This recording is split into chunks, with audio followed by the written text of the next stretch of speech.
مہربان ہے، بہت مہربان ہے۔ بڑی شان ہے اس ذات کی جس نے اپنے بندے پر حق اور باطل کا فیصلہ کر دینے والی یہ کتاب نازل کی تاکہ وہ دنیا جہاں کے لوگوں کو خبردار کر دے۔ وہ ذات جو آسمان و زمین کی بادشاہت کی تنہا مالک ہے، اور جس نے نہ تو کوئی بیٹا بنایا ہے اور نہ اس کی بادشاہت میں کوئی شریک ہے، اور جس نے ہر چیز کو پیدا کر کے اس کو ایک ناپ تولا انداز عطا کیا ہے۔ صدق اللہ العظیم۔ سورہ فرقان۔ You can, Nayyar, I think, hello. Yeah, thank you very much, Bashar Bhai, and thank you very much, Dr. Ali, for that highly elevated introduction. So let's begin then. Today we are going to talk about medical emergencies in dental practice. Medical emergencies. What is a medical emergency? And medical emergencies can and do occur in dental office. The dental office environment is not immune to the occurrence of potentially life-threatening situations. The overwhelming majority of emergencies encountered are precipitated by the increased stress that is so often existing in the patient visiting us in the dental environment. So in case of emergency, what is the first thing we do? We check your own pulse, right? Now, when we're talking about medical emergencies in dental practice, the majority of the emergencies in dental practice are either fear or stress related. The increased stress can result from fear and anxiety or inadequate pain control. Over half of the world's reported emergencies are fainting or syncope followed by other stress related issues such as angina, seizures, asthmatic attacks, hyperventilation, hyperventilation and allergies. Now, there are other problems such as allergies, which can range from such as hives and rash, or to a more severe form with full-blown reactions such as anaphylactic reaction or angioedema. Other emergencies like myocardial infarction, cardiac arrest are not exactly stress-related, but they can occur at any time and may be precipitated by fear. When we are talking about emergencies and urgency, it is very important to differentiate between what exactly is an emergency and what exactly is an urgency. When we say urgency, it is a problem that requires timely response, which is immediately life-threatening, but could become so if not resolved promptly. The different types of urgencies are syncope, hypoglycemia, seizures, asthmatic attack, hyperventilation, angina, and mild allergic reaction. When we're talking about emergencies, what exactly is an emergency? Emergency is a problem that is immediately life-threatening and requires immediate action. The single most important step in preparation for any medical emergency situation, without exception, would be the initial application as needed of the steps of basic life support, and followed by drug therapy, which is relegated to as a secondary role. Now, the most common medical emergencies in dental practice are either cardiac arrest, anaphylaxis, or obstructed airway. The rest, everything falls under the purview of urgency and not exactly an emergency. Majority of the times, the doctors say they are reluctant to anything other than oxygen because they really are uncomfortable with other drug use, and also because they are not sure as to what's going on. But reality is, as a doctor, you have an obligation towards your patients to keep them safe while under your care. The easiest way to remember how to handle a medical emergency is by just remembering the word SPORT, S-P-O-R-T. This acronym is applicable in almost all the emergencies, wherein the S stands for the stop treatment, P is for position the patient, O is for oxygenation. When we're talking about oxygenation, it is always conditions apply. As in, there's an exception where it should not be given, which I will talk in a moment.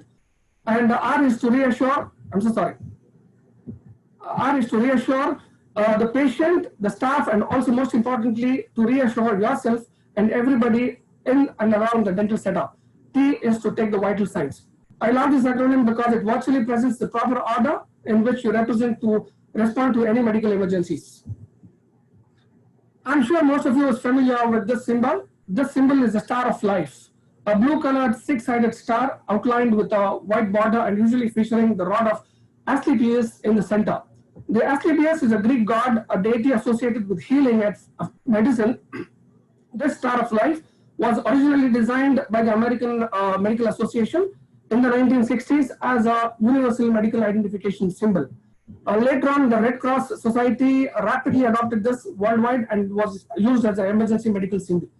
There are 6 sides of the star which represent each and every aspect of the medical emergency management. The first one being the detection, in which the first rescuers on the scene, usually untrained civilians, are those who are involved in the accident or incident, usually observe the scene, then understand the problem, identify the dangers to themselves and the others, and take appropriate measures to ensure the safety on the scene, such as the environmental dangers, electrical dangers, chemical or radiation dangers.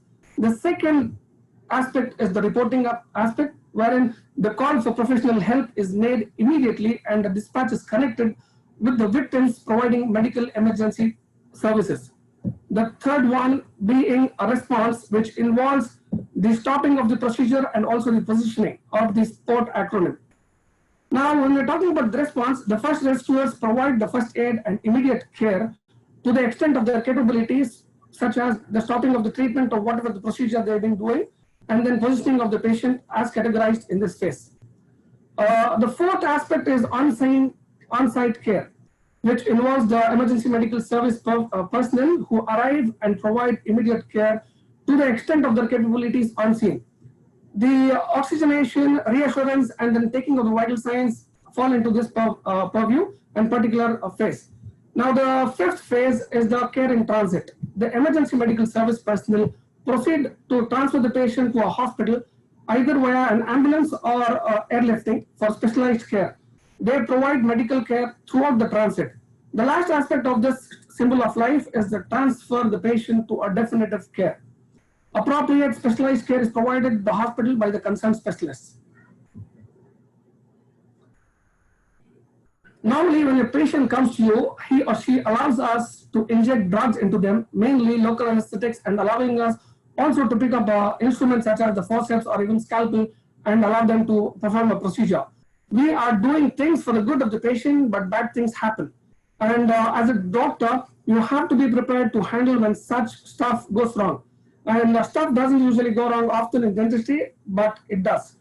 You can't predict when and where a medical emergency might occur, but you can influence the outcome when you are prepared and out to date. And then when you prepare for an emergency, they cease to exist, quote unquote, by Dr. Malamud. The concept of how healthy a patient is, otherwise termed as risk assessment, is key in determining the likelihood of complications. The higher the ASA classification, the more at risk the patient is, both from a surgical and anesthetic perspective. The class 1 is a normal healthy patient. The class 2 is a patient with mild systemic disease. The class 3 is severe systemic disease. And class 4 is systemic disease, which is constant threat to life. Whereas the 5th class is the moribund patient, not expected to survive more than 24 hours with or without surgery. And the class 6 is brain dead and brain dead patient, and wherein the organs are being removed for donor purpose. And then ASA classification E is emergency operation of any variety. And this classification is adopted from the American Society of Anesthesiologists of 2013. The common emergency conditions can be categorized as number 1, unconsciousness, number 2, respiratory distress, 3, altered consciousness, 4, seizures, drug-related emergencies, and the last one being the chest pain.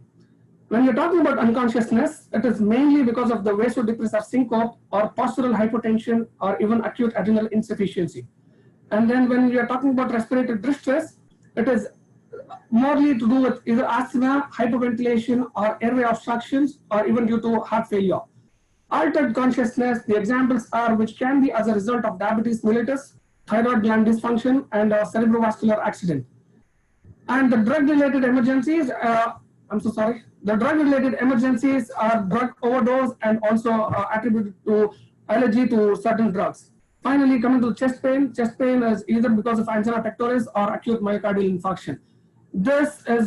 These six common emergencies are the most common according to the medical problems in dentistry by Scotland Scully and Malamed. Let us now talk about the individual medical emergencies, beginning with unconsciousness. Before I talk about unconsciousness, let's understand what consciousness is. Consciousness is the awareness of one's self and the environment and the ability to respond to external stimuli spontaneously. And impaired or altered consciousness can be defined as reduced alertness, ability to be aroused, or even awareness of one's self and around the environment.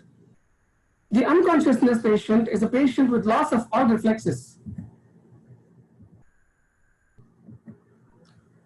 and ability to respond to stimuli. There are three factors which, when present, may increase the chances of a patient to go into unconsciousness with a loss of unconsciousness. These are, number one, stress. The second one being impaired physical status, such as the ASA classification number 3 and number 4. And finally, the administration of drugs such as analgesics or anti-anxiety drugs and local anesthetics.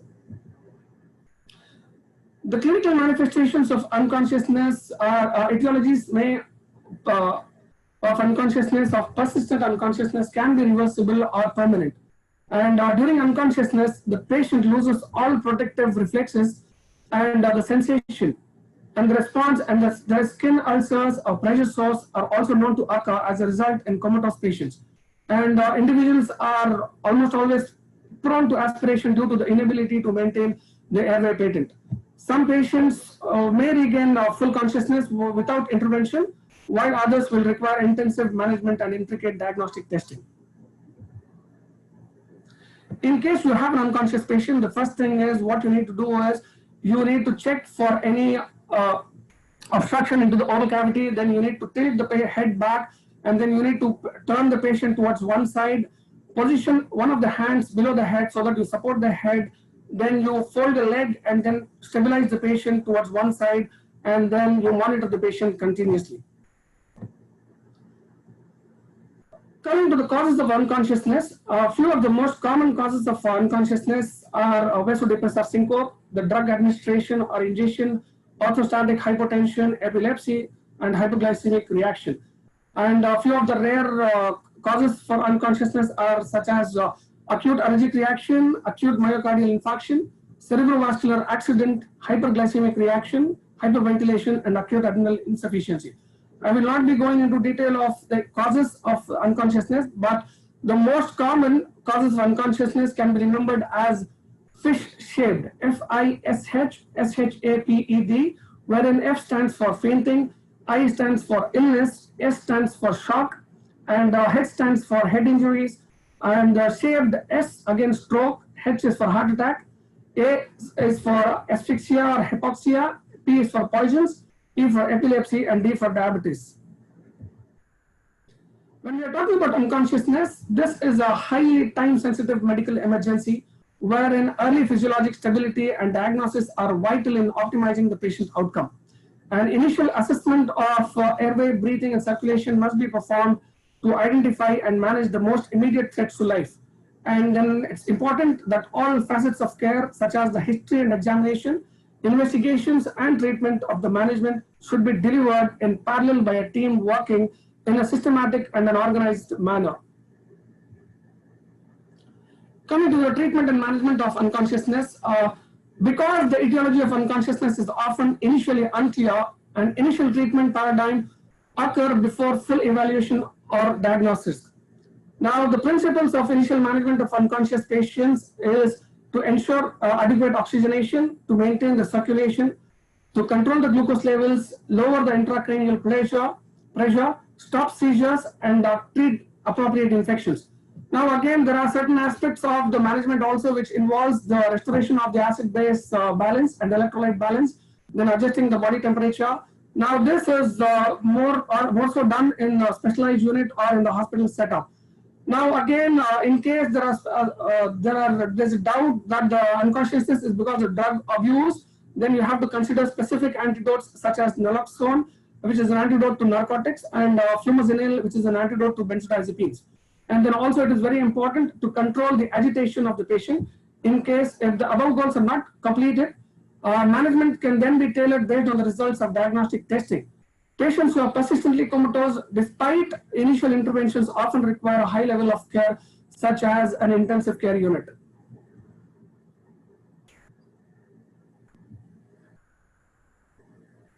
Let us come to the syncope. Now, what exactly is syncope? Syncope is defined as a sudden transient loss of consciousness that is usually secondary to a period of transient ischemia. This particular transient is very important because there is a transient ischemia which leads to a loss of consciousness, which is as secondary to the transient ischemia. Now, the synonyms for the syncope are vasodisphagia syncope, faint, swoon, vasovagal syncope, and neurogenic syncope.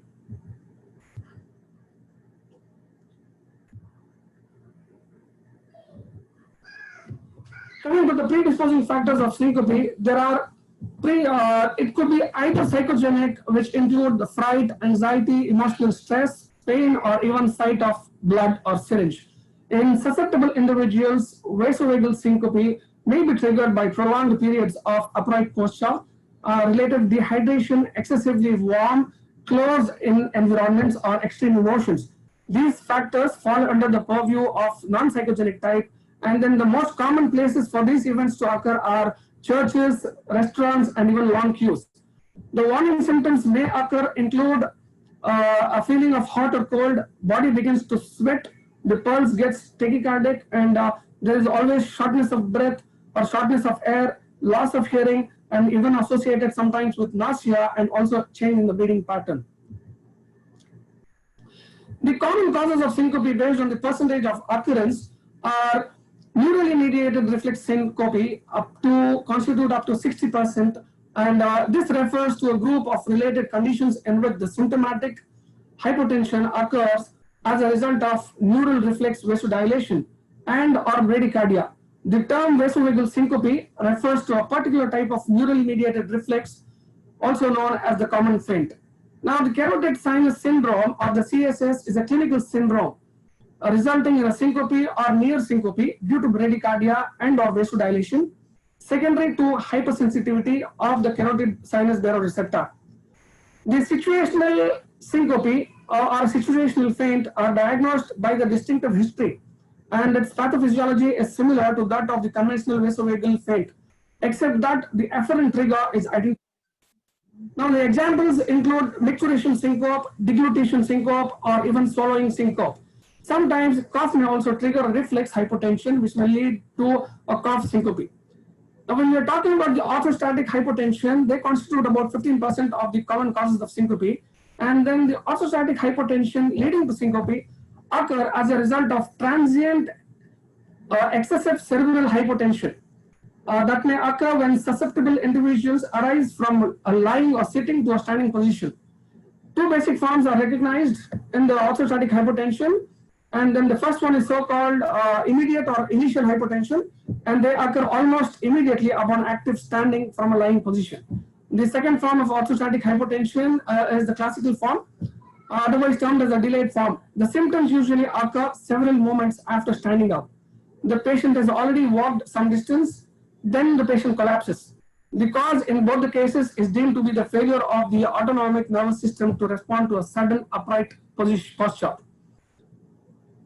The cardiovascular causes are constituted up to 10% of the common causes of syncope, and then the cardiac tachyarrhythmias or bradyarrhythmias may be the primary cause of syncope if the abnormal heart rate, in conjunction with compensatory vascular response, cannot maintain a stable cerebral flow. The psychogenic or the pseudopsychogenic factors are up to 5%, and then there are two important groups of conditions which may present with real or apparent transient loss of consciousness, but that should not be considered as syncope, because the first of this group are conditions which cause true transient loss of consciousness, but their pathophysiology mechanism differs from the two syncope. These may be considered as non-syncope transient loss of consciousness, such as the epilepsy being the most important example, and the second group of condition comprises those in which consciousness is never really lost. They can be termed as pseudosyncope, and neurologists may term them as the pseudoseizures. And finally, as with all the disorders, there are always unknown causes of syncope, too, which make up to around 10%. These common factors of the syncope are taken from the 2017 guidelines from the American Heart Association. Typically, the diagnosis of syncope is made from the medical history alone, and no testing is needed. However, if the medical history does not provide sufficient basis to make the diagnosis, head-up tilt test table testing may be helpful to support a diagnosis of vasovagal syncope. Such testing, in the absence of pharmacological provocation, has a specificity of approximately 90%. Now, this head-up tilt table test is useful in most of the neurally mediated reflex faints. It is also an advanced testing modality for orthostatic hypotension causing syncope, in a way to find out the exact cause of the fainting spells. What happens in this test is the patient lies on a bed and the bed is tilted at different angles, ranging from 30 to 60 degrees, while the machines monitor the blood pressure, electrical impulses in the heart, and also the oxygen levels. It's done in a special room called the electrophysiology lab. The results are based on the monitor readings. Coming to the clinical manifestations of syncope, syncope manifests itself in different stages. The early stages or the pre-syncopal state, the presentation may vary from feeling of warmth, followed by change in color of skin, then respiratory distress, associated with nausea and changes in the blood pressure and heart rate.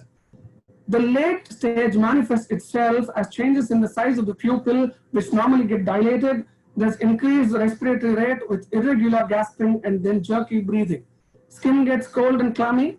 There's reduced blood pressure, reduced heart rate, associated with visual disturbance, followed by dizziness and loss of consciousness. The physical findings are often reported by the bystanders in these cases, which include marked pallor, damp and cold and clammy skin, and confusion. And after the faint, if the patient is permitted to remain, the recumbent recovery typically is very rapid, but a subsequent period of fatigue of variable duration is quite common in later stage of the syncope.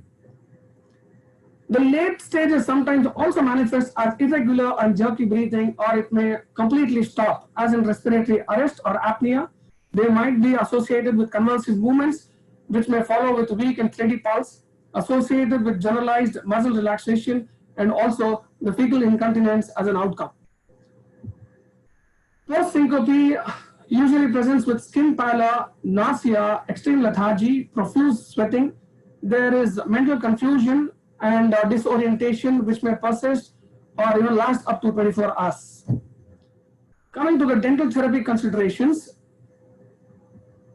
the patient should be cautioned against rising too rapidly from supine to semi-supine position, and the patient should be slowly returned to erect position at conclusion of any therapy dental procedure, and then the 2 or 3 positional changes over a period of minute or 2 to reach the upright position is recommended. Now, the cerebral flow required for maintaining a consciousness is about 30 ml of blood per 100 grams of brain tissue per minute. The brain weighs approximately about 1,300 to 1,500 grams, and the normal value of cerebral blood flow per minute is around 50 to 55 milliliters per 100 grams per minute. So when this decreases, when the blood flow is less than 50 ml per 100 grams, syncope occurs. Therefore, the patient should be cautioned against rising too rapidly from supine to semi-supine position. Coming to the second aspect of the medical emergency, such as the respiratory distress describes the symptoms related to breathing problems. There can be many causes of respiratory distress. In dentistry, the most common cause is airway obstruction, either due to the tongue fall or due to the foreign bodies. What are the preventive measures one can take to overcome such an event? As the one is the use of rubber dam for isolation, then oral packing with gauze or newer oral shields combined with good suction devices, appropriate chair positioning, use of ligatures to tie root canal instruments to prevent aspiration, and finally, use of McGill intubation forceps in case of retrieval of airway obstruction by root canal instruments. Coming to the signs and symptoms of respiratory distress, there is a pale or bluish skin color, first thing is what you need to do is we need to check around the lips, the eyes, the hands, and the feet, especially the nail beds, for any paleness of or turning of the skin into blue color. Now there is increased breathing rate, and then you have to count the number of breaths for 1 minute, and in case the patient is breathing faster than usual.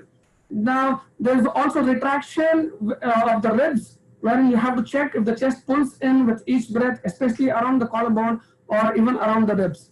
There is almost always nasal flaring of the or widening of the nostrils when there is breathing, and then the breathing gets really noisy. And then there's always accompanied by wheezing or even the presence of mucus in the throat. Now the skin gets really clammy. You have to feel the skin if it's cold, but also sweaty. The head may be sweaty while the skin feels cold or clammy. There is sometimes changes in the mood. You have to check if the patient is sleepier or difficult to wake or fuzzier than usual or just acting not normal. Now, in case of all these symptoms, what you need to do is you need also check if the patient is changing the position, normal position, in order to correct his posture to try and breathe easier. Like as in the patient leans forward or tilts his head up or backward so that he can breathe better. Coming to the airway adjuncts, what exactly are the airway adjuncts? The airway adjuncts are the devices used for the management of the upper airway during any emergency. And the oral and nasopharyngeal airways, and also left tongue of the hypopharynx combined with the positioning aid is in maintaining the patency of the airway. And also these airway adjuncts are used to provide supplemental oxygen properly and effectively in unconscious patients. When we are talking about the airway distress, you have to actually calculate as to the amount of oxygen levels which has to be administered in these kind of patients. If the patient appears to be under no distress, then the normal oxygen level which need to be administered is 2 liters per minute via a nasal cannula. In case of mild distress, we can go up to 5 to 6 liters per minute via face mask, and in case of moderate to severe distress, then the recommended dose of oxygen is 10 liters per minute via face mask with a reservoir. And also in case of unconscious patients, there you have to administer 100% of oxygen via intubation. And this is a picture of the Giddels airway adjuncts. These are Giddels airway. They help in maintaining the airway patent by positioning the tongue ahead of the nasopharynx and oropharynx. Coming to the next respiratory distress, namely the hypoventilation. What exactly is the hypoventilation? Hypoventilation is a special form of anxiety attack that results in feeling shortness of breath, and then intermittently feeling like you can't take a breath enough, and then even though you are taking a full breath, when this occurs, you are inhaling about 10 times as much air per breath as would be a normal breath, but it feels like a tiny breath, and hence therefore even wheezing occurs, and then there's always a feeling of impending death. Then first thing is you're overexerting yourself as the pictorial representation happens here. Then that overexertion leads to exhaustion. Then there is a sense of body tingling.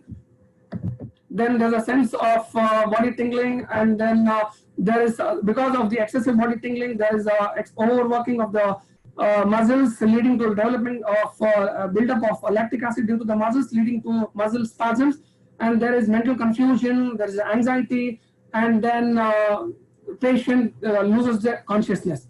And in such cases of hyperventilation, what you need to do is you need to ask the patient to breathe into a bag, and then what exactly happens is by breathing in and out of a bag big enough to hold at least a few breaths, what happens is there is carbon dioxide levels in the bag build up and will bring your blood carbon dioxide levels back to the normal. No matter how fast or deep you breathe, this often breaks the attack. Every so often that you need to add a breath of fresh air into the bag to replenish the oxygen levels. In this condition of the respiratory distress, oxygen is contraindicated basically because there is over-oxygenation, increased oxygen levels, and then there's decreased carbon dioxide levels. Hence, it is advised to ask the patient to breathe into a bag so that he inhales the carbon dioxide back into the system and then maintains the balance of oxygen and carbon dioxide. and the normal breath move around around half a quart of liter of air, and the full breath moves around 5 quarts. When hyperventilation, you are taking 5 full quarts that feel like little breaths, and yet you sense you feel better. But in actually, what happens is you could just take a little bigger breath. But most people breathe only by expanding the chest and not by letting out their abdomen. After you take a full breath, what exactly we do is we ask the patient to expand the abdomen out further, and you'll feel that more air enters the lungs. This simple technique helps in breaking the hyperventilation attack by asking the patient to use the abdomen while breathing. Though hyperventilation is not dangerous, numbness of the fingers and sometimes all around the lips and followed by occasional dizziness is there. The drug management in case of hyperventilation is the administration of 10 to 15 milligrams of diazepam or 3 to 5 milligrams of midazolam IV. The other form of respiratory distress is asthma. In the 1980s, early 1900s, asthma was considered a symptom of allergy, and the treatments were allergy shots. There was a study done by Reckerman who described asthma was basically caused by inhaling or ingestion of foreign substances, which were later came to be known as allergens. And then they were almost always from outside the body. Some causes were in the air, such as the horse hair or plant pollens or even feather dust, and some were in the foods ingested, such as eggs, berries, fish, and cereals. Depending on the likely cause, asthma was then broken down into subgroups such as horse asthma, pollen asthma, or even food asthma. It was considered seasonal as symptoms come and go with the seasons. For instance, asthma associated with hay fever was most common in the spring, and although it went away when the hay season ended, it was also considered environmental, when, for example, asthma caused by dust would improve upon removal of the asthmatic from the dust environment. But Reckerman also described that asthma caused by substances from within the body, these patients usually have a negative allergy reactions, and therefore do not have any allergies and do not benefit from actual allergy shots or allergy medications. Now, when we are talking about asthma, it can be either intrinsic, extrinsic, or status asthmaticus. And status asthmaticus is an acute exacerbation of asthma that remain unresponsive to initial treatment with bronchodilators. And also, it can vary from mild form to a severe form with bronchospasm, airway inflammation, and mucus plugging that can cause difficulty in breathing, and then buildup of carbon dioxide and hypoxemia, and then finally causing respiratory failure. The next aspect of consciousness is alert consciousness. This term is described as any state of consciousness that is distinctly different from normal wake consciousness. It is a temporary change in one's normal mental state without being considered conscious. The altered state of consciousness can be created intentionally, or they can happen by accident, or even due to illness that causes sleep or oxygen deprivation. It can naturally occur in sleep while rapid eye movement stage or even daydreaming states. Oftentimes, people intentionally try to alter the conscious state. There are many reasons people try to attain an altered state of consciousness, including religious and spiritual reasons, such as relaxations or even hypnosis to increased health. How exactly do we manage such individuals with altered consciousness? Primary assessment of responsiveness is very important, and then which include the pupil reaction, the neurological assessment, the respiratory and cardiac function assessment, and also it is important and pertinent to keep the airway patent. And then, of course, this is the first thing we should be doing, then finally monitoring the patient in a hospital setup for advanced care. Coming to the next medical emergencies known as seizures. What exactly is a seizure? Seizure is a sudden, uncontrolled electrical disturbance in the brain. This can be caused because the changes in the behavior, it leads to changes in the behavior of the patient and also the movements or feelings and even in the levels of the consciousness of the patient. What exactly we do? We do not panic. And first thing is there's the signs and symptoms of seizure manifest as confusion. There is a sudden aura in front of the eyes, and they may occur with sudden falls. The patient may begin to constantly stare at one position, and there is jerky movements and uncontrolled jerky movements and then strained sensation or emotions. There is followed by mental confusion, and then finally loss of consciousness and or awareness of the surroundings. And then in case of such an event, what exactly we do is turn on to their side and start timing the seizure. We have to stay with the patient at all times and never restrain the patient and never place anything inside the mouth. We just have to place something soft under the head. And then we need to call the help immediately.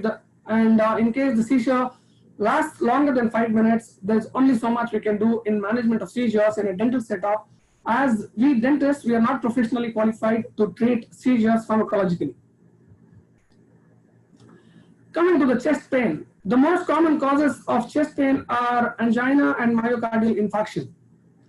And then as the slide says, we have a sudden impending doom of the sky falling on us, and then the manifestations include the discomfort in the chest, the arm, the upper back, the shoulder. Then there is some kind of vague pain or discomfort in the neck or the jaw. There is trouble in breathing with or without discomfort in the chest. And then there's always a feeling of lightheadedness or breaking into a cold sweat. Finally, there's always feeling sick or even the discomfort in the stomach. What exactly is angina pectoris?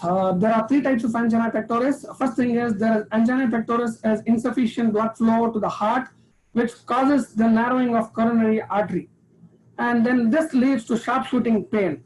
There are 3 types of angina. Mainly the stable angina is the most common type. It happens when the heart is working harder than the usual. And the second type is the unstable angina, and this is the most dangerous as it does not allow or it does not follow a pattern and can happen without physical exertion. And then the third one being the variant type, also known as the Prinzmetal angina. This is the rare form of angina. And then this type of angina is caused by a sudden spasm in the coronary artery, and the attacks tend to occur in clusters. And therefore, the emotional stress, smoking, medication, and certain psychological events that tend to tighten the blood vessels, such as migraines or even anti-migraine drugs, and the use of certain illegal drugs like cocaine, may trigger Prinzmetal angina. This happens when you are at rest. And then the management of angina is to stop and relax and rest. And the administration of sublingual nitroglycerine, and if the patient or if the pain or discomfort in the patient doesn't stop in a few minutes after the administration of nitroglycerine, we have to call the emergency medical services or activate a code. Now we are talking about myocardial infarction. The second type of the second type of cause leading to chest pain is due to insufficient blood flow to the heart, which results in cell death and necrosis. This is termed as myocardial infarction. It is a clinical syndrome resulting from a deficient coronary artery blood supply, and also no elective dental care for at least 6 months post-operatively in case of an event of myocardial infarction. Pain may be very intense and longer in duration than compared to the angina pectoris, and then pain is also described as retrosternal, crushing type, and there is sudden constriction or even burning. And then pain may also occur in same distribution as compared to the angina pectoris, but the only difference between angina pectoris and myocardial infarction is the pain is not relieved by sublingual nitroglycerine or cessation of activity as in the angina pectoris. The other forms of medical emergencies are drug-related emergencies. The drug-related emergencies are mainly adverse drug reactions and also the side effects of the drugs. Now, what exactly are adverse drug reactions? They are defined as any noxious change which is suspected to be due to drug, which occurs as doses normally used in men or women, and also they require treatment or decrease in the dose or indicates caution in future with the use of the same drug. And when we're talking about the side effects, these are unwanted events, but often unavoidable pharmacodynamic effects that occur at the therapeutic doses. When we are talking about other drug-related effects, the other drug-related effects namely can be secondary effects, which are indirect consequences of a primary action of a drug. There are toxic effects, which are as a result of excessive pharmacological action, of drug due to the overdose or prolonged usage of the particular drug, then followed by allergy. Then allergy may be defined as a hypersensitive state acquired through exposure to a particular allergen, like also re-exposure to which produces a heightened capacity to react. And then there is idiosyncrasy, which is genetically determined abnormal reactivity to a chemical. And then this is a very vague a symptom which is really hard to identify. And finally, anaphylaxis. This is a state of rapidly developing immune response to an antigen mediated by IgG antibodies. The most common allergens encountered in dental practice is antibiotics such as penicillins, cephalosporins, tetracyclines, or even sulfonamides, followed by analgesics such as acetyl salicylic acid, as in aspirin, and non-steroidal anti-inflammatory drugs. There's local anesthetics such as esters, namely procaine, and troboxicane, even benzocaine, or even tetracaine. These are hardly used in dental practice, but then they are known to occur that patients are known to have allergic reactions to amides and also esters. Coming to the preservatives, which are commonly used in the local anesthetics, the most common preservative is the parabens or the methyl parabens, bisulfites or metabisulfites, which are added to the local anesthetic drugs to maintain the longevity of the local anesthesia. They are also known to cause allergy in patients. And the other allergens, as we all know, are acrylic monomers and also latex. Now, when we are having an allergic reaction, how exactly do we treat the allergic reaction? In case of dermatological reactions, the first thing is we administer the patient with diphenhydramine hydrochloride 50 milligrams intramuscular every 6 hours for 3 to 4 days. And then the anaphylaxis is mainly occurs in two phases, either acute phase or delayed phase, or also in the recovery phase. Now, the definitive management of the two phases of the anaphylaxis in the acute phase, the management is mainly by administration of epinephrine in the ratio of 1:1000 in the dosage of 0.3 milligrams intramuscular or subcutaneous every 5 minutes. And then it's very important to oxygenate the patient by nasal hood or face mask at the rate of 5 to 6 liters per minute. And then in case of the recovery phase, the management is intramuscular histamine blockers, and then IV access, and then also the administration of additional histamines, histamine blockers, and also corticosteroids. In cases of overdose, what exactly are the causes of overdose? The causes of overdose are mainly due to the rapid absorption of the drug. There is increased direct intravascular injection, leading to increased absorption again, and then there is a delayed redistribution of the drug within the tissues, leading to the increased concentration. There is delayed biotransformation or delayed metabolization of the drug, and delayed elimination of the drug. Also, there is the excessive administration of excessive dosage than preferred. Now, the predisposing factors for overdose are mainly patient factors and drug factors.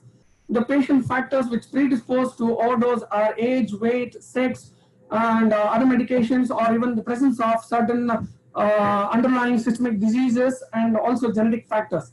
Now, there are the drug factors such as the vasoactivity of a drug, as in the concentration of the drug, the dosage of the drug, the route of administration, the rate of injection, the vascularity at the injection site, and also the presence or absence of vasoconstrictor mainly constitute the entire drug factors which may cause to the overdose. The most common overdose in dental practice occurs is the local anesthetic overdose.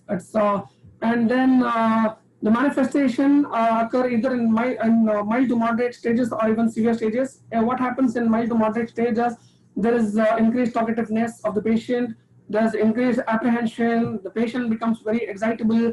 There is a sudden developing of euphoria. There is sweating. There is mental disorientation or mental confusion. The heart rate, the blood pressure, the pulse, and the respiratory rate increase. And there is loss of reason. And in case of moderate to high overdose of anesthesia, they manifest as lightheadedness, restlessness, nervousness, and developing of sudden metallic taste, and also associated with visual or auditory disturbances. And then it may be also dissipated by the occurrence of seizures, followed by CNS depression or cardiovascular collapse. Today's dental practice requires more than just knowledge and skills. It expects the clinician to be up to date and be able to deliver high quality standard and evidence-based patient care. So to manage an emergency, you have to have seen it to recognize it. With this, I conclude my talk. The reason, because the medical emergencies is a very, very, very vast topic, and then it's really difficult to concise all the medical emergencies in just 40 minutes. And then it is important to only talk about those medical emergencies which are really common and then commonly encountered in the dental practice. So like the slide says, you have to have seen it to recognize it. Thank you. And let's take a break, and then this is the end of part 1, and then the part 2 will follow inshallah in the coming weeks. We are open for queries and discussion. Back to Dr. Ali, host. Thank you, Dr. Firdaus. Can I ask you to stop sharing the screen, please? And we've got Dr. Salman Pasha, who's our panelist. Could we get him to unmute and get the video started, please?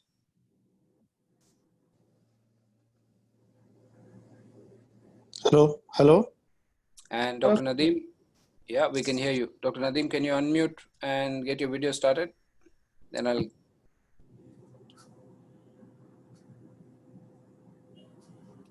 Brilliant. So we could carry on with the questions. I'm going to mute myself, and Dr. Nadeem will proceed from now. Nadeem, it's all yours. Yeah, Jazakallah khair, Dr. Mubarak. Jazakallah, Dr. Nair Firdaus.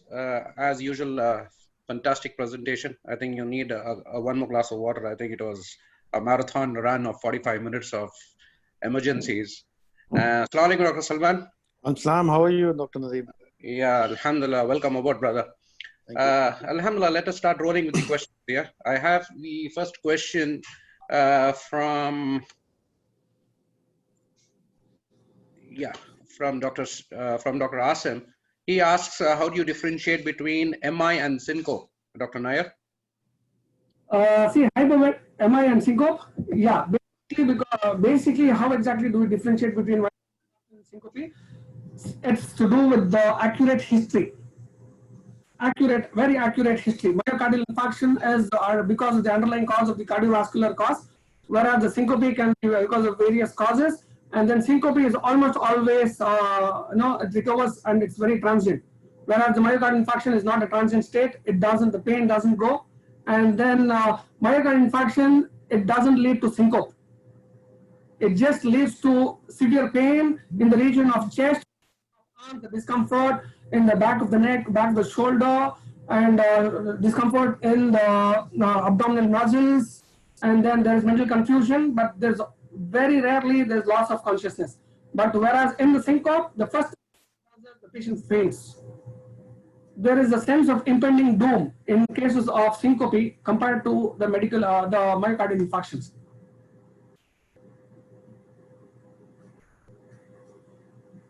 I can't hear you, Dr. Nadeem. I think you've muted yourself. Dr. Nadeem, you've been muted. Yeah. Thanks, Uba. I think just be a little alert, Dr. Mubarak, because sometimes I'm getting muted actually. Okay. Thanks a lot. So the next question is, Dr. Salman, any add-ons? Yeah, I think he's beautifully explained. It's beautifully explained, so no further things. Actually, the history makes a lot of difference. Like basically, you need to take a good history, and any suspicion of previous history of or any unhealthy person, you need to be a little alert and take care that the patient history is taken completely. That is more important. The history will always guide you. See, what I understand is syncope is default the sequelae of any kind of medical emergency. It is a sequelae, but then the thing is, in cases of myocardial infarction, the first thing the patient does is the patient starts holding the chest like this. This is very important because this gives a sense of, something is paining somewhere. And then the moment the patient gives the hand on the chest, it means the patient is having a cause somewhere else compared to, but in case of syncope, the patient is dizzy and then he goes into syncope. There is loss of consciousness, but then it's transient. But you position the patient back, the patient recovers almost immediately within 5 to 7 minutes. But whereas in myocardial infarction, syncope is a very rare, number one. And number two, the pain does not subside, the pain does not go. Syncope is not associated with any kind of pain. Pain is a differentiating factor between myocardial infarction and syncope. See, you said about detailed medical history. I do agree, because any medical history has to be taken for any procedure per se. See, but unfortunately, if you're practicing in some rural areas. So it doesn't make a difference where you're practicing, Dr. Nadeem? Yeah, that's what I was coming to. I was just coming to this point. See, when you practice in urban areas, it's quite a different ball game when you practice in rural areas, because most of the patients themselves are not aware of their own medical history. You try to dig in, but God forbid, patient lands up with some kind of emergency at that particular aspect. What exactly we are going to look into the patient now? The first thing you said, we are going to stop the procedure. Yes, do agree. So what next? If my physician is 20 kilometers away from my attending dental clinic, what do I do then? See, if the emergency occurs in your dental practice, you have to follow the SPORT acronym. SPORT. You have to stop all possible procedures. You have to position the patient. Okay. Then the number 3 is you have to check for oxygen levels. If the patient is into hyperventilation, you don't have to give oxygen. But in case if it is not hyperventilation, you have to oxygenate the patient. Then reassure. Reassurance is very important. More than the reassurance of the patient and the relatives and the staff, it is very important that you first reassure yourself. The first thing we do in case of any emergency is tend to panic, right? This is the reason why in one of my first slides, it says, in case of emergency, what exactly you do? We check our own pulse. Because what we do is we tend to panic. The moment we are calm, we reassure ourselves, and then so that we can reassure the patient. Okay, then we reassure the staff, and then we reassure the patient's attendants as well. Myocardial infarction is almost always associated with pain. Syncope is never associated with pain. Pain may lead to syncope. Okay, but syncope is not associated with pain. Crystal clear, yeah. Oxygenation of the patient in myocardial infarction is very important. And secondly, if you have aspirin, which is available at your disposal in your clinic, just give aspirin and to reduce the pain, and position the patient. Call the AMS, like the local hospital which is the closest near to your clinic. And I think so, inshallah, basically how sport is the most important thing, I think. Now, of course, the activation of the emergency medical response is pertinent. Irrespective, yeah.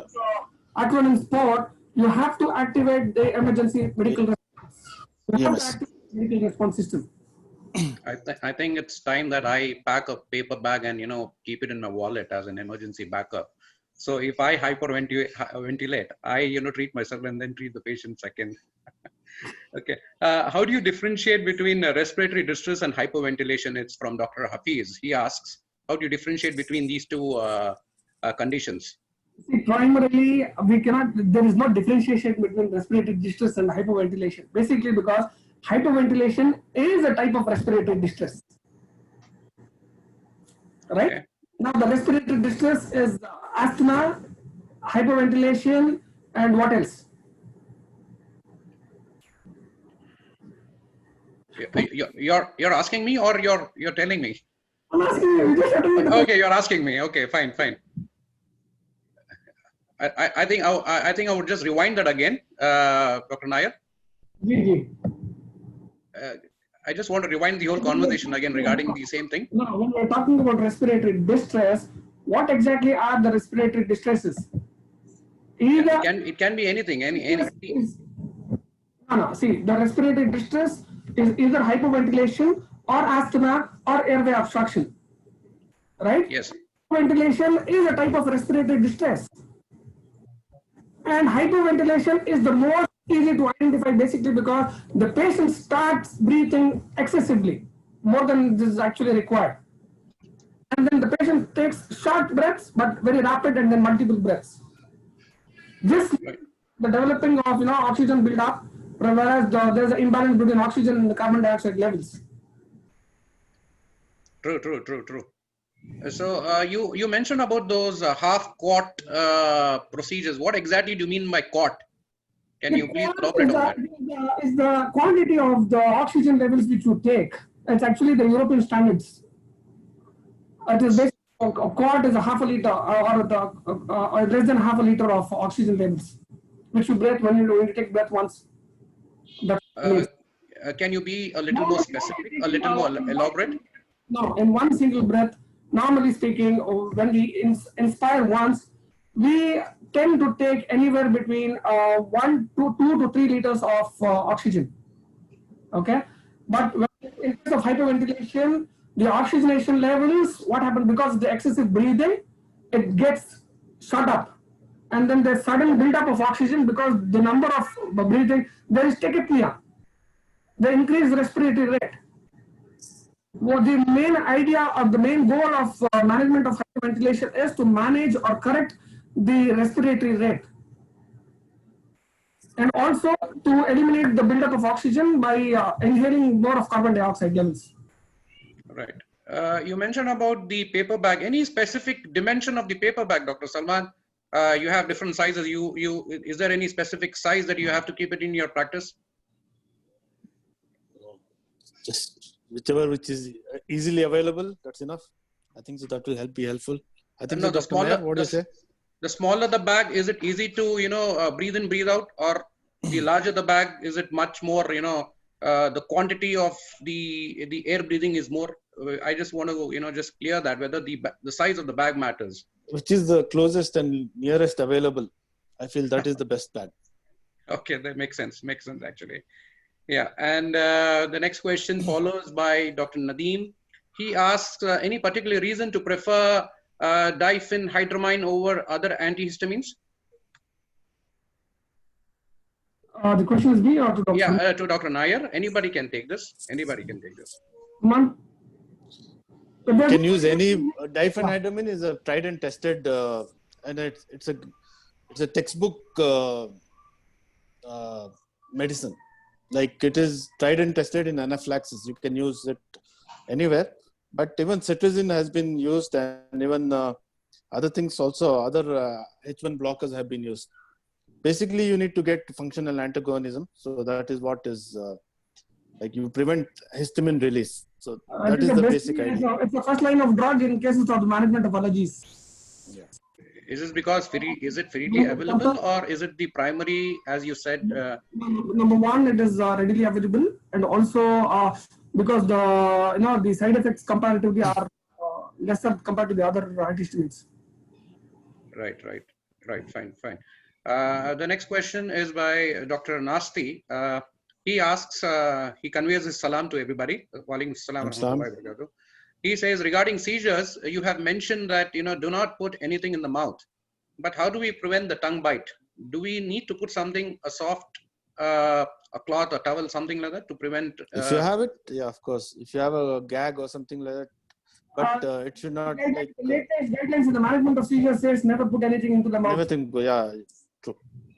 You need to be the airway patent. It also, sometimes what happens is the airway, you have to keep the airway patent.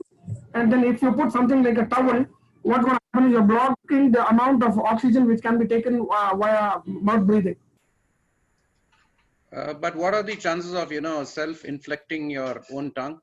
High. Chances are very high. This is the reason why in cases of seizures, first thing you do is you position the patient. You have to tilt the patient's head back, and then this allows to prevent the tongue falling back, and also to support the head by placing one of the hands below the chin, and then you are tilting the patient to one side. When you're tilting the patient to one side, you're stabilizing the patient in that particular patient so that the patient doesn't roll down, and also it keeps partly the airway patent. Actually, keep something a towel, you are blocking the entire oropharynx or the entire mouth with a towel, and then it may reduce the amount of oxygen which goes into the lungs. Probably he meant, part of the towel kept in the unilateral side, just right over the jaw. But I think the latest school in the management of the seizure, they say it is better not to put anything into the oral cavity. When you say latest guidelines, that is how recent is that?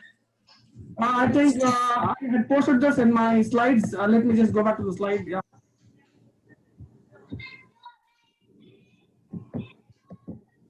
I think it's as old as I think 2015 or 2017. I think I'll post the justification in the group shortly after the discussion. Okay, any reason for the change in these guidelines? Yeah, because this change is not very old, it's just 5-year old. So what is the sudden? The thing about guidelines is they keep changing. They have to be updated and then they have to be changed. You can't be following, for example, let me give you a very classic example. The infection guidelines protocol is still followed by 2003. It's been more than 17 years since the last guidelines have been changed. When you're talking about infection control per se.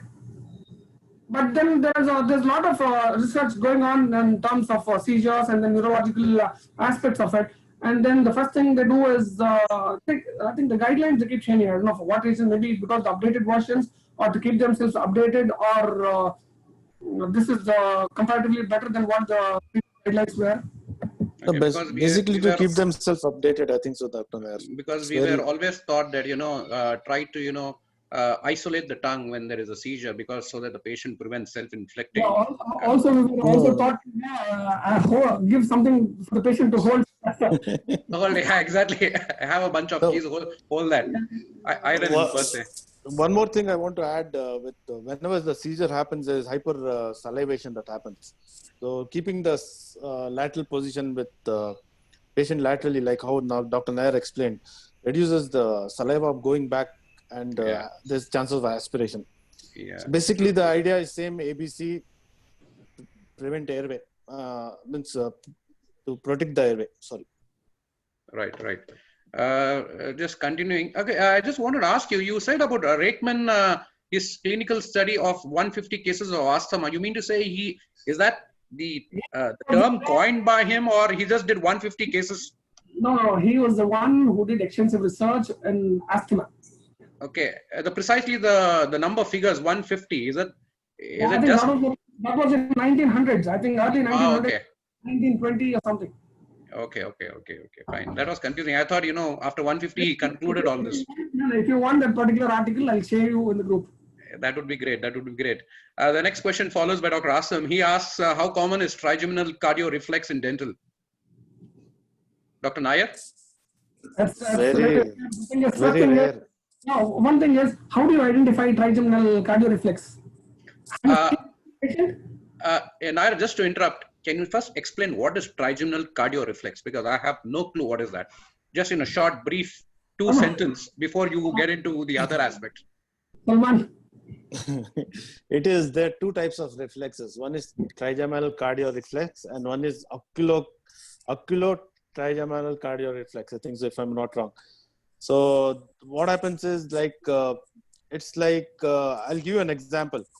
When we are going to a pool, before that we need to take a shower and go.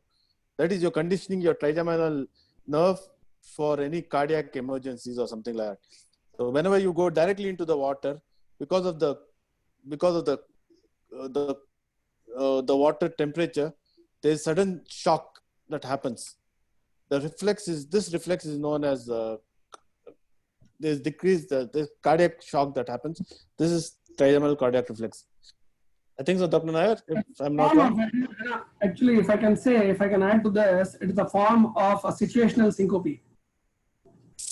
I think, if I'm not wrong, this is part of the training program among most of the advanced football games.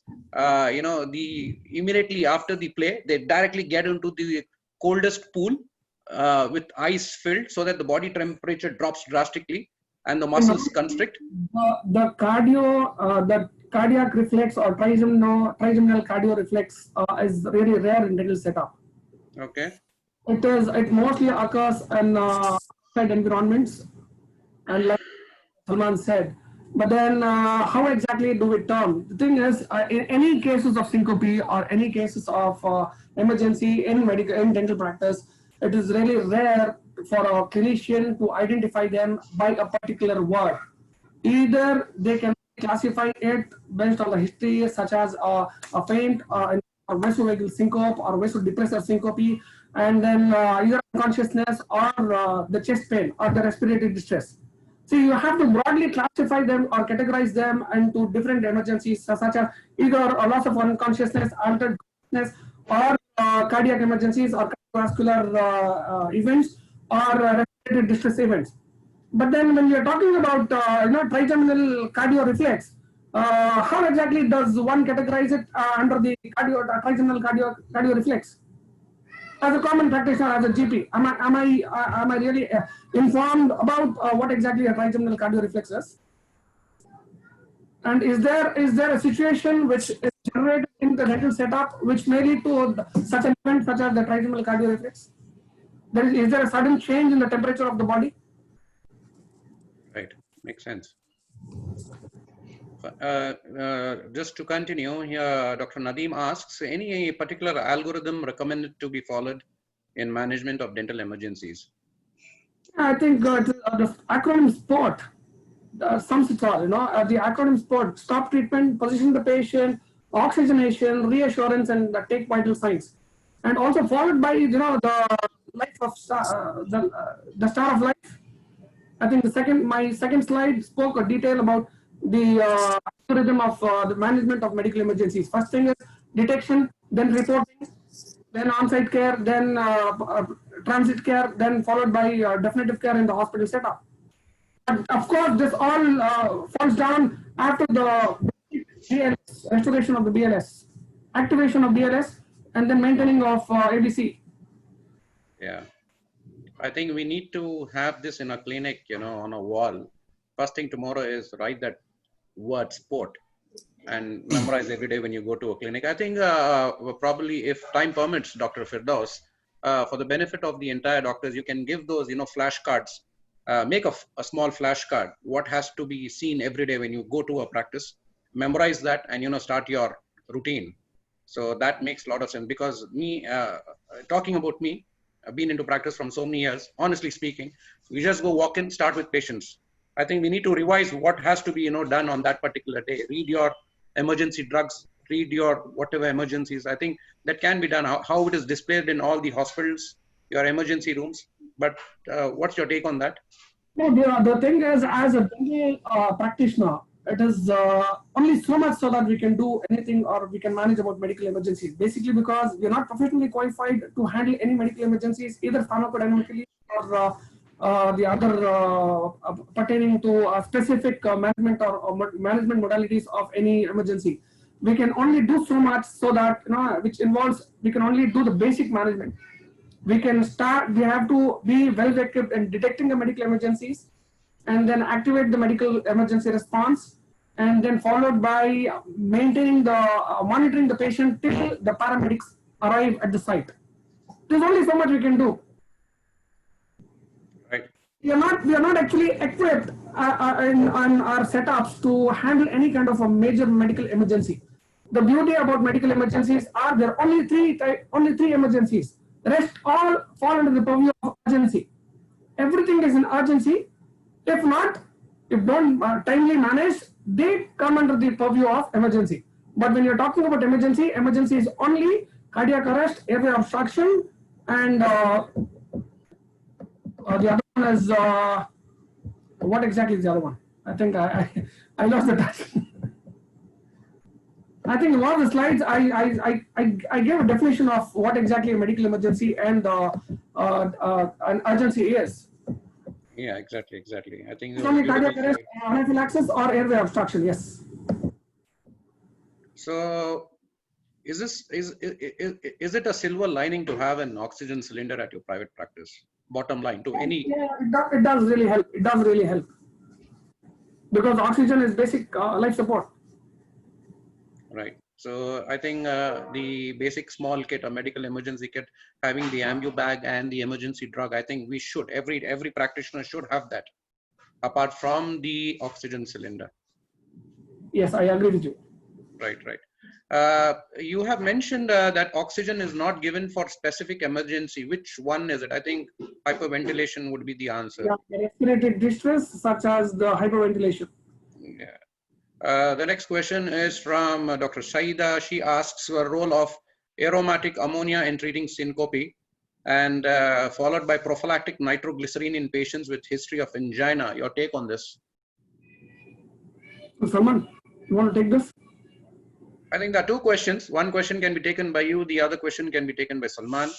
The role of aromatic ammonia is only the stimulation of the receptors. Olfactory receptor stimulation of the baroreceptors, which in turn allow the patient to wake up. It stimulates the neural system, wherein the patient is back to its responses, senses. It is only for the receptors. If not ammonia, what else, Dr. Nair? Spirit, a surgical spirit, does it work wonders?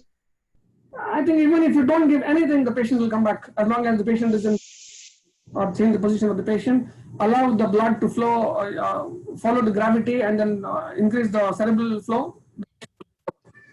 In case the patient doesn't recover, in spite of not doing anything, you have to go activate the emergency. Yeah, right. So, Salman, the second part, the prophylactic nitroglycerin in patients with history of angina. Mubarak, I think you got to unmute Dr. Salman. Dr. Mubarak? I have Hello. unmuted. Yeah. I have unmuted. Yeah. Thank you. Thank you. Actually, we don't give any prophylactively nitroglycerin. Nitroglycerin is given during angina. It's not given prophylactically.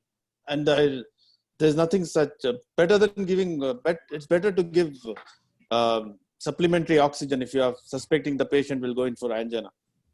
It's much better to have a nasal pong that will be there with supplying around 2 liters of oxygen. That will be more helpful for a suspected angina patient who might be. And it is all based on taking good history.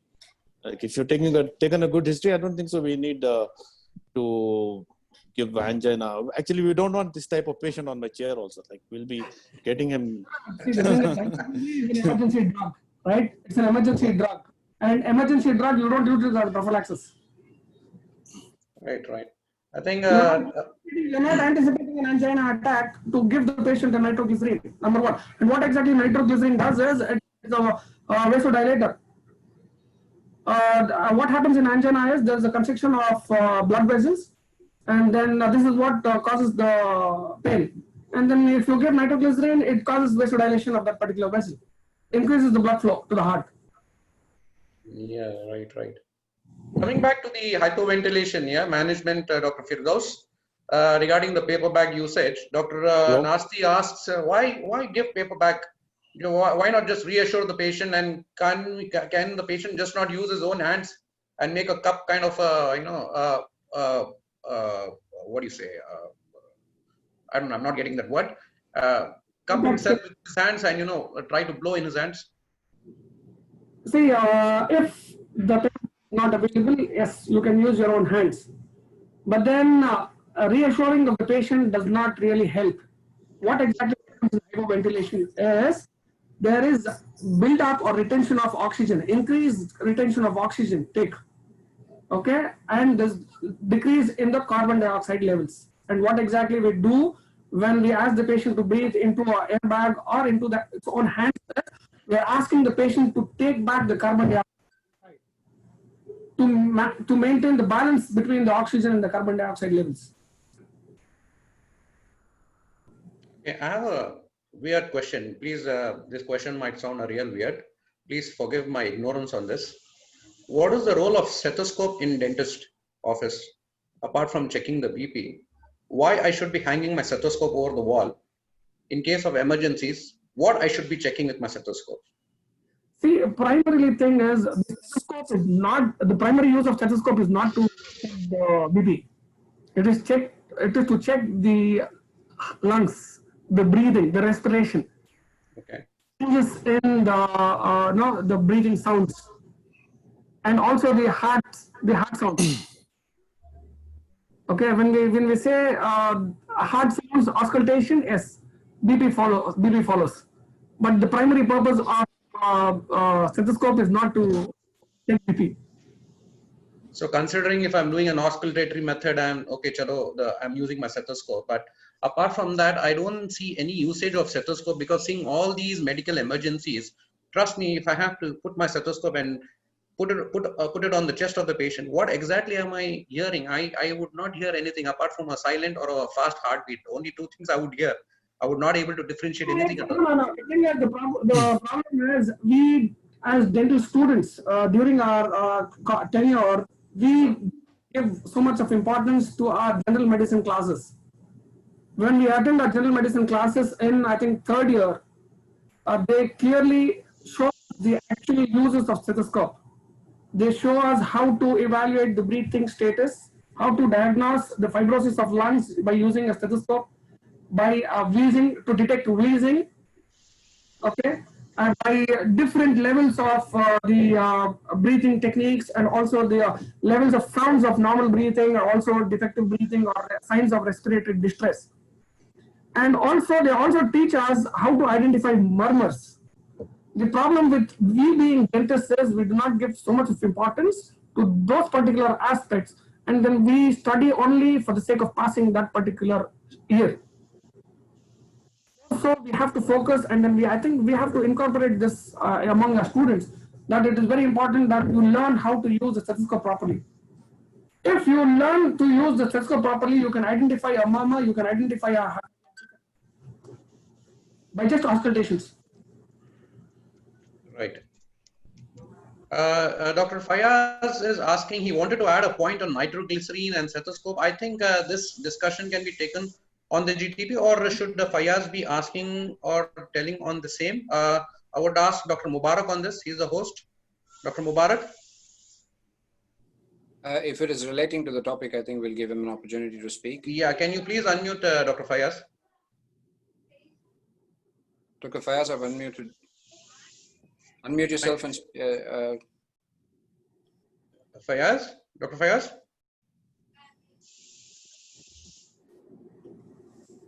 yeah, Dr. Fayaz, can you add the points, please? Dr. Fayaz?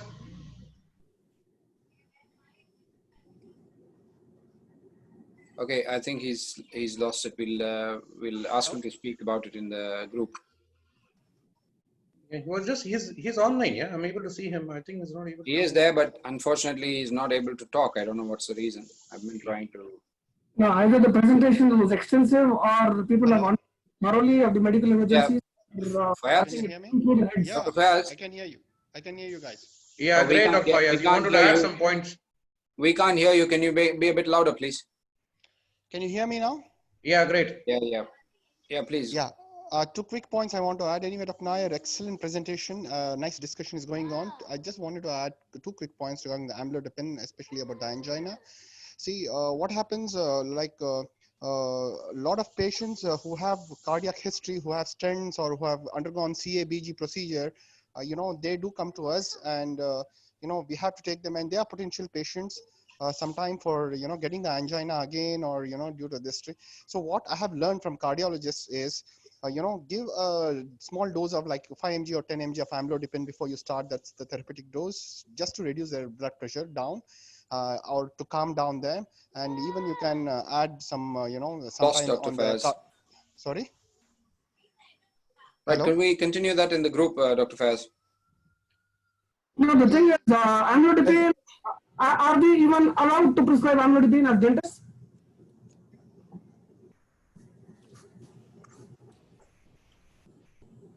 And I'm going to ask him to unmute again. Dr. Fayaz? Hello?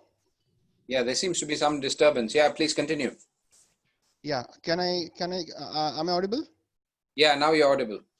Yeah.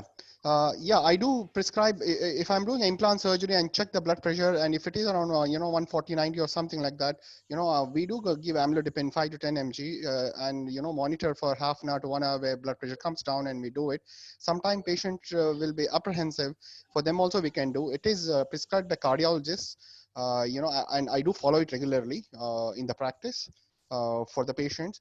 And this is the only therapeutic, we can do. Yes, as a nitroglycerin can't be a therapeutic dose. It's only emergency drug, as it causes the vasodilatation during the angina, and takes out all that this thing. Second, regarding the stethoscope, in my the very important, as Dr. Nair pointed out a lot of things about the stethoscope not being taught to dentists and all. That's the one part that we are not being taught, the general medicine, or we don't give much of importance. But stethoscope is very, very important, because sometimes we need to auscultate. Even stethoscope is used to auscultate the TM joint, even the sounds of clicking and all that. That will go into other topic. I don't want to get into it. But stethoscope is very important, because we have to learn the basic, at least, to know the murmurs, or even if you pick up a rhonchi, you know that there is a problem in the lungs and things like that, and you can refer back the patient to the medical doctor and things like that. So also the knowing the different type of heart sounds and all those things, it's better we talk to the medicine guys, and we know at least the basics of using a stethoscope. Stethoscope is very important, especially patients who have some respiratory distress and those things. At least we can have a basic checkup, and we can refer them back if we pick up some abnormalities. Thank you. Thank you. Brilliant point added here to the ongoing discussion. Jazakallah khair for all those wonderful information you have provided. I think we have done with all the questions. Before I pass on to the host, have I missed any valid questions which the panelist or the speaker would like to put a question from the audience side, a takeaway or message for us? If not here, we are always open for discussion on the group. I think never hesitate to ask any kind of question, irrespective of what it is, as long as it's pertaining to dentistry and medicine. Great, great. I would like to add one more point. Like as a dental practitioner, you practice on our clinics are on the main roads or on the side roads, and basically you're on the road. So you need to have the closest emergency that is available, the closest, the name and the number of the hospital which is the closest should be kept handy, and that will be your first step to contact them if at all there is an emergency, and to get familiar with those people, the hospital people, so they recognize your clinic and they recognize you and they come and pick up the patient. I think so. It is also very pertinent to keep ourselves updated about the medical emergencies, which are very common, most common emergencies. We don't really have to know each and every emergency in the dental practice, but yes, like we said, there are very few common emergencies, such as the unconsciousness or respiratory distress or cardiac pain or airway obstruction or even loss of consciousness. This is very important to understand the basics of how exactly they manifest, and then what exactly goes into management of these manifestations. And then also it is very pertinent to have an emergency kit in a dental practice to handle the emergency events in case they occur. I think before we sign off, before I give Mubarak in charge, we have a last question from Dr. Fayaz again. He asks aspiration of dental instruments or material during dental treatment. What exactly are we looking into this? Dr. Nair? But is that a medical emergency?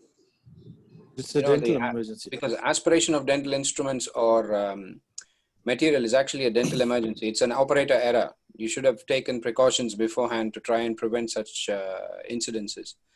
And I was very clear in one of my slides, which said the only two ways of respiratory destructions which lead to airway obstruction is either by tongue or foreign bodies. In case, like Dr. Fayaz said, there's aspiration of dental instruments. We have to take care of the preventive measures. Number one is use of rubber dam. The number two is oral packing. Chair positioning is very important. Use of suction, and also the ligatures. Ligate the root canal instruments properly. And also, in case of uneventful aspiration of such events, if you can see it, use a Megdal's intubation forceps to retrieve it from oropharynx, if you can retrieve them. In case you can't retrieve, first thing is activate emergency response system and then refer the patient for definitive management. I think every dentist should undergo a BLS training course. What do you suggest? 100%. It is absolutely important. Yeah, I think that answers your question, Dr. Asim. I think we have done with questions. Then back to you, Dr. Mubarak. Thanks a lot, Dr. Nair Firdaus and Dr. Salman Basha. Excellent, Thank you. yeah, excellent pearls of wisdom imparted today. Hope to hear you soon, inshallah, in the coming week. Jazakallah khair. Inshallah. Thank you very much. Thank you, Dr. Nadeem. Thank you, Dr. Firdaus, Dr. Salman Pasha. This was a very intriguing, very interactive session. Just to reiterate, I think a medical emergency drug kit, an oxygen cylinder, and if possible, defib should be kept in your practices. And also keep the numbers of the local ambulance service handy. So as soon as you have any such emergencies, it's always advisable that you contact the closest ambulance service. Well, thank you all for spending your valuable Sunday evening with us. I'm going to conclude the session. Jazakallah khair. Any questions, please put it forward into the group. Thank you, Dr. Firdaus. It was a brilliant session. Thank you very much.